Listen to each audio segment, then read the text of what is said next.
یہ 5 بہت بڑے بڑے بزرگ گزرے ہیں نوح علیہ السلام کے انتقال کے بعد.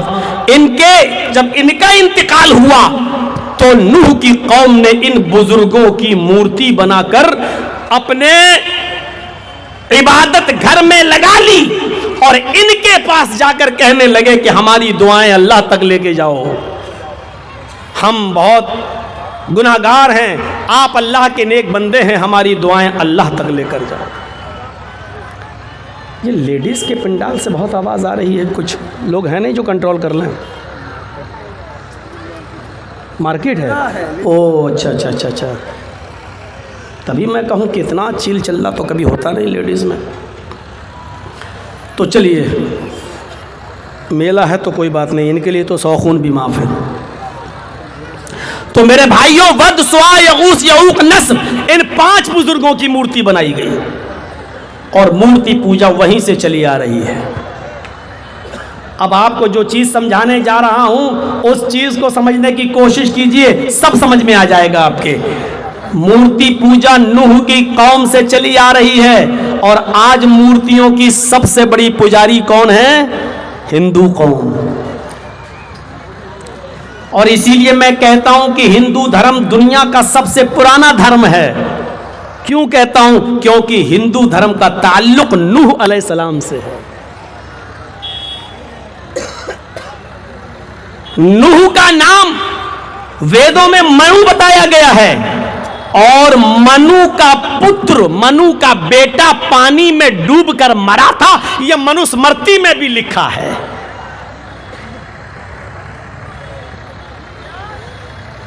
منو نے شراپ دے دیا ہے, ایشور میری قوم کو نشٹ کر دے, میری قوم اب مانے گی نہیں, مجھے سویکار نہیں کرے گی.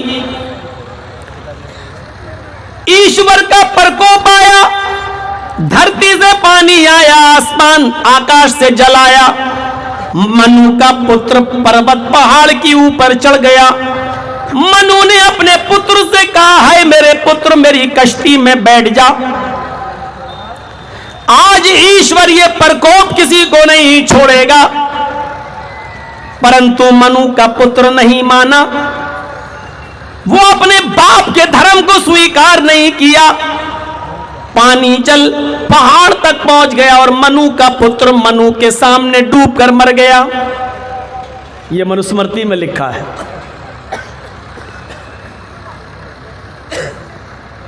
قرآن میں بھی یہی واقعہ موجود ہے. حضرت نوح علیہ السلام نے 950 سال تقریباً تبلیغ کی اور اس کے بعد میں فرمایا رب لا تذر علی الارض من الکافرین دیارا, اے اللہ میری قوم اب ایمان نہیں لائے گی, اس میں سارے کافروں کو ہلاک و برباد کر دے, کافروں کا کوئی گھر باقی مت چھوڑ. ربی لا تذر علی الارض من الکافرین دیارا, اس زمین کے اوپر کافروں کا کوئی گھر باقی مت چھوڑ, سب کو برباد کر دے. اگر ایک بھی کافر باقی رہ گیا تو اس کافر کے گھر میں فاسق و فاجر اولاد ہی پیدا ہوگی. پتہ نہیں ہٹلر نے سارے یہودیوں کو قتل کرتے ہوئے چند مٹھی بھر یہودیوں کو کیوں چھوڑ دیا تھا؟